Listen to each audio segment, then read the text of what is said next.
conscious of the fact that we have run over, but we've listened to some very interesting talks this evening.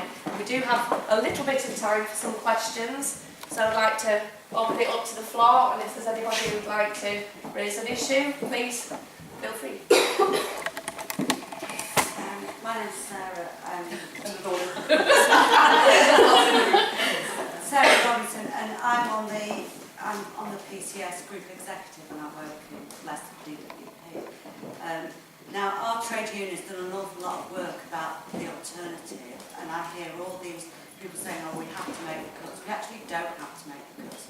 There's 120 billion that is uncollected tax that our citizens who work in Leicester at HMRC could actually recover from people who avoid tax or people where the government hasn't invested so it can be collected. So there is an alternative. In DWP, our members are on very low wages. You know, they think some servants are bowler hatted, we're not. Extremely low wages. The starting salary is £15,000 for a 37-hour week. They're claiming tax credits themselves. They're put under an awful lot of pressure. Our members in job centres deal with an awful lot of abuse, an awful lot of our attacks. I get through the actual reports which are happening in the Midlands about our members being attacked by people in job centres, throwing chairs at them, spitting at them, trying to stab them. So that is what the reality which is being caused by the cuts. But I would say that, you know, I do think that the public sector does deliver value for money, and that we should be working. You should have the voluntary sector that's doing it in addition to the public sector. It's not trying to separate and cause divides, which this government is trying to do. So I would say, you know, look on the PCS website, because that they've produced loads of good pamphlets about how there is an alternative, and there's also very good pamphlets about the inequality in this welfare reform, which unfortunately our members are going to have to carry on. Well, thank you for that. Would anybody like to comment on that? Well, it's just the government sees as an alternative to the public, to the voluntary sector, the public sector. They see it as the private sector, don't they? And that's the problem. You know, the employment that is going up, that's been observed to go up, is that they are suggesting, well, you know, the private sector, look, it's catching up already. The jobs are there. But I mean, to me, that's no solution. I mean, it's not that we're all singing from the same page. You know, the private. What happens if public sector type things are delivered by business? People become commodities. Yeah. You know, it's not the same anymore. The kind of ideology changes. It's very difficult. It all seems very doom and gloom. Like, what can we do? Everything's just so bad, and no one seems to have any answers to it. And as you say, there's this money that could be collected. Maybe that might be an answer, but how would that happen? You know, because we require the government and the tax. So it all seems to come down. Sorry to be blunt, but it comes down to getting this government out of power. And how do we do that? We have to, then I guess the thing is to sort of inspire change and get more people going out to vote, because no one voted, really, to become Parliament, did they? I mean, that is apathy that got them in. I don't think it was an active choice, was it? Really? No, and so pensioners are voting, so the government's nice to them. That's an interesting point. But I guess it seems to be about getting to the voters more than getting to the government. I'm sure most people are dissatisfied because everyone's being hit, really, aren't they? I think there's just a real issue of sort of almost democracy in crisis, really, in terms of who the country is in, you know, who the interests are that the policy is driven around. And I think, again, you know, it's the thing about public sector funding cuts, you know, about where is the money gone? You know, I must admit, we often sit around at home and go like, where is this money then? Where's it gone? And then just looking at that thing about where the wealth is gathered. It's like, this is policy that's run on ideology. It's not run on any necessity. Conservatives have always wanted to cut wealth, but they've always wanted to get into the public sector. It's very convenient now, and there's this brilliant made-up excuse. I'm not saying that there isn't a recession, but I do question the level that is being projected as being that. But I think in terms of tax justice as well, I mean, I think there are a lot of campaigns around tax justice. I mean, the whole thing about Starbucks not paying any tax and all those kind of things. But I must admit, you sort of sit there and think, you know, what have I done to, you know, lobby or take part in things? And I think maybe it's just a matter of going away and sort of thinking, you know, what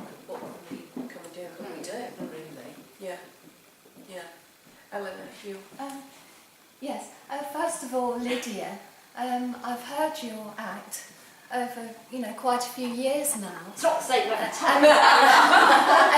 I think Very different. and I think what you presented tonight is the best I've ever heard. Oh, right. It's really direct and It's a shame though, isn't it? it is, but it's good. It really will make people think. And Sarah, you said at one point, talking about the situation, your words were, it's got to be fought for. It seems to me really rare to hear city councillors with any fighting talk. And when we have demonstrations in Leicester about the cuts, I've very rarely seen any city councillors showing up. And so I'd rather like to know how you're all planning to fight for us, and why you don't show up. There seems to be, there probably isn't, but it seems to be such a complacency, and I think we don't like a bit of fighting talk. I think it's really interesting. In terms of local protest, to be honest, most of the time it's against what the council are cutting. And when we're the ones making the decision, it feels really weird to be protesting against yourself. And so I certainly and a number of my colleagues take part in as many national demonstrations as we can, because the blame has to be laid where the blame comes from. This is about national government making swinging cuts. It is about them not collecting tax where they can do. It is about where they're looking at the other options and doing it far too, just horribly. Not even just too fast, just scarily. So wanting us, I understand the desire for wanting us to come out in the city, but when the protests tend to be aimed at what the council's cutting rather than what the national changes are, it puts us in a really weird position. And it is very, very difficult to do that. So I certainly have tended to focus what I'm doing on national stuff, and I've certainly spoken out against the cuts in practically, we have to be really careful. We're not allowed to use the council's publicity machine, as it were, to put forward political messages. But we slip them in any way we can. So, we just don't use the word government in it. Well, we do use the word government. We don't use the word Conservative and Liberal Democrats government. And that's the way we do it. So, we make sure that it is about vulnerable people being hit when we talk about council tax support, and when we talk about cuts to education funding and cuts to welfare law funding. We do try and get them in there, but trying to protest against ourselves just doesn't make sense. It just doesn't work. So you'll see us on Saturday. There's many of us going on Saturday to the national demonstration, and a number of us will work with our trade union colleagues wherever we can. Different councillors will approach it differently. That's the other thing to say. We are all very, very different people with different backgrounds and different responsibilities, and I certainly don't think you'll get a homogenous response to what we're doing.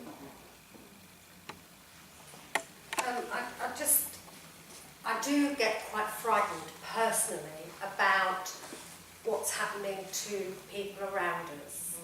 I do think it's shocking. I think the food banks are so far removed from what we should expect today that it sort of takes my breath away sometimes.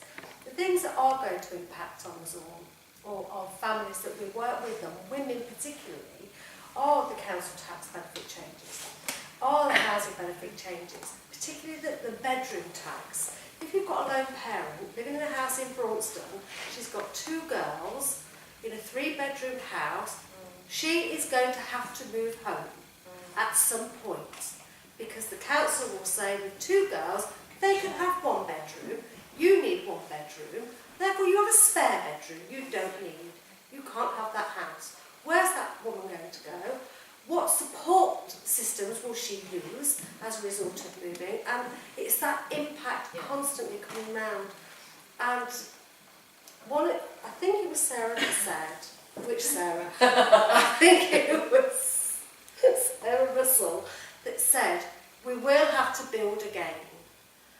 And that I take some comfort from, and the fight in some of us is that we will build again. You will not get the better of us. We will survive, but we need need to try to do that collectively in a positive way.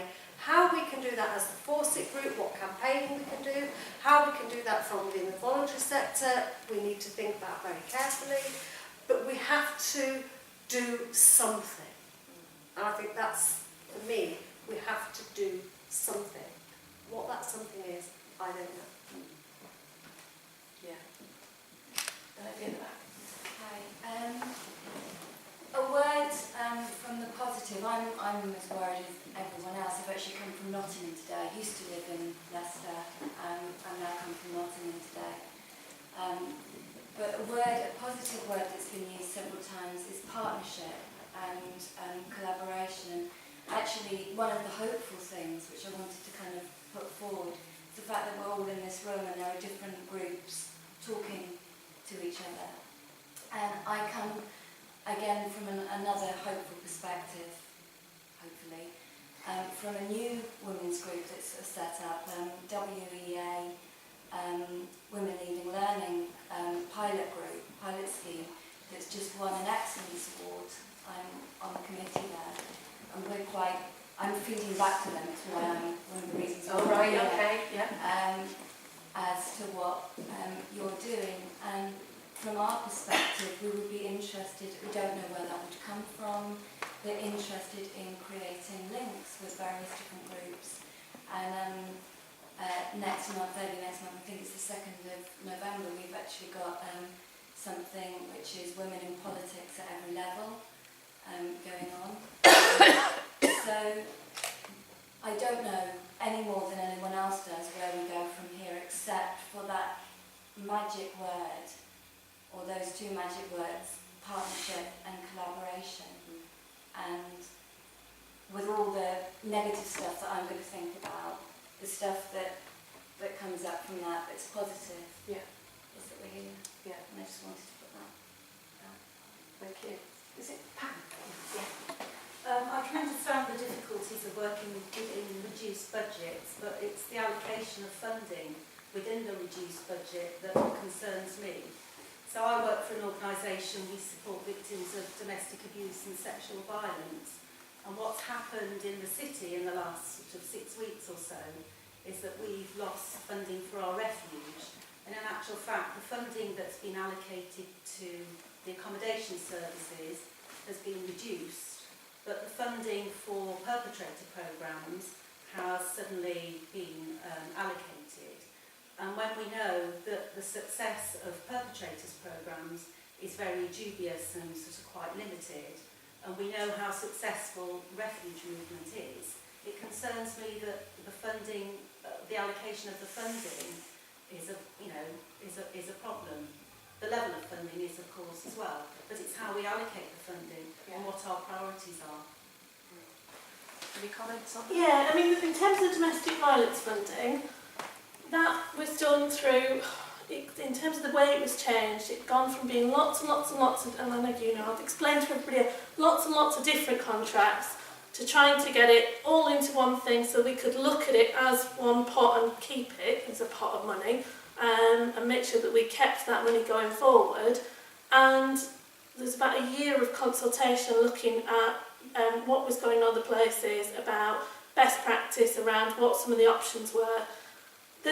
Certainly the figures that I was seeing had a lot more positives to say about some of the work with perpetrators very, very early on. I'm not saying that they're the ideal thing. I'm not an expert, I won't claim to be, but we were being given significant evidence that said it was worth putting some funding into that. Now, if you've got a different set of evidence, I certainly didn't see any during the consultation in terms of different evidence. Yeah, we would argue that. Yeah. Okay, because this is the problem, isn't it? So we've got to make sure that the information gets through in the right places. So it's really interesting in terms of what we can do moving forward from this. One of the things I'd really like to see is the various organisations that are working with women across the city collating some of their evidence so that we can start to use it in our budget setting decisions. Because there isn't any. There's no overarching organisation. Val does some bits with voluntary sector organisations that have got specific contracts, but you've not got that sort of overarching just with women's organisations. And actually we need the evidence. to be able to help make the decisions better. I think we could work on that and give you some of that information from the database that Val has. So to identify, so those women's groups to help you make those decisions. If that's what you need, then Yes, and there's a slight thing here about whether we need it politically or whether we need it organisationally. And there is, I suppose what I'd sort of put to the room is actually, when we talk about building things up again and moving things on, there are some things that we will have to do formally in terms of our city council roles, and we are able to hear things differently or hear additional things when we are able to hear them outside of our council roles. And I'm conscious I'm being videoed. Yes. Alan, so I'm really anxious about what I'm saying now. Okay. Helen. well, I just wanted to say that we're no longer able to just provide services for women. Our funding is being diluted because it's being made quite clear to us that unless we support men, we won't get any funding for any of our services. And so our funding is being diluted, so that doesn't seem to be right, and especially in the context of the meeting that we're having today. Just on that one, we have got an issue with needing to make sure that there is services for men as well. The stuff I see it's not saying instead of, we need to make sure as well as. There were some special services there from the are- Adam project. Yeah, I think it's not about coming up with something that one size No. fits all, because there were specific issues. And recognising, we have got under-reporting in our LGBT community, particularly with gay males with domestic violence. I don't want to ignore that. I'm conscious that we're here tonight looking at women in cuts, but we do need to make sure that we don't disadvantage other groups when we're looking at trying to protect one. So there's just a bit of a balance. Hello, my name's Helen Everett and I wear various hats. I'm a member of the Leicestershire Forset group that's helped organise this meeting. I'm a member of the Red Leicester Socialist Choir too. I'm a Soroptimist, as Catherine is. Do various things. But I'd just like to say a few words with a different hat on. Sarah Russell, I don't expect you to answer this. You won't want to answer this because you said that you weren't going to talk about the strategic commissioning review of children's services 0 to 19. So I don't expect you to say anything. But the hat I'm wearing tonight is as chair of the trustees of Home Start Leicester. Home Start. Home. That means voluntary visitors going into the homes by invitation of vulnerable families with young children who are struggling to cope. You've all heard tonight there's going to be a lot more of them on Braunston and elsewhere. Home Start Leicester. Home Start was started in Leicester 40 years ago, next year, by Margaret Harrison, a social worker. And it's grown now so that there are more than 300 Home Start schemes up and down the UK. It works. It has its national headquarters in Leicester. And up until this year, it's received a grant of £105,000 from the Leicester City Council. And unfortunately, it's going to diversify its funding sources, and that's its only grant. That's 95% of its income. And it's due to finish on the 31st of December this year. So we're losing all our funding. All our funding. We have been under contract to the City Council. We provide a wonderful service to families with young children. It's a non-judgmental befriending service where specially trained visitors who all have parenting experience themselves go in and help often young single mums who are struggling with several children under 5 or twins or a child with disabilities, a child with autism, all those things. And it's going to be cut because of central government cuts that have been described, and because the City Council's had to make a 22% cut in its children's budget, but instead of putting that across the board, it's decided to cut some organisations completely. And I hope it was a slip of the tongue when you spoke at the beginning, Sarah, but you said that your mum was involved with Sure Start. It's not Sure Start, it's Home Start. It was a slip of the tongue. It's Home Start in Blaby Oak in Wigston that she's involved with. And because your mum is involved with an organisation in Blaby Oak in Wigston, you're not allowed to vote on a decision in the city. No, sorry Helen, what I did say, she's also mentoring the manager of Your Home Start in the city. And I have to be quite careful that I don't put Well, myself not as a... But I'm supervising for nothing. My mum's doing That it for manager. nothing as well, so I'm just conscious that I just don't want to be putting myself in a... Okay. But, you know, I The City can't... Council has a duty, public duty, to secure best value. It's ignored all our representations about how Home Start Leicester provides best value, and it thinks, quite erroneously, that it's going to be able to provide the service that Home Start provides through its Sure Start children's centres without any extra resources. I wonder how. Thank you, Helen. On that note, and given the fact that it's now 9:15, I think we need to bring this evening to a close.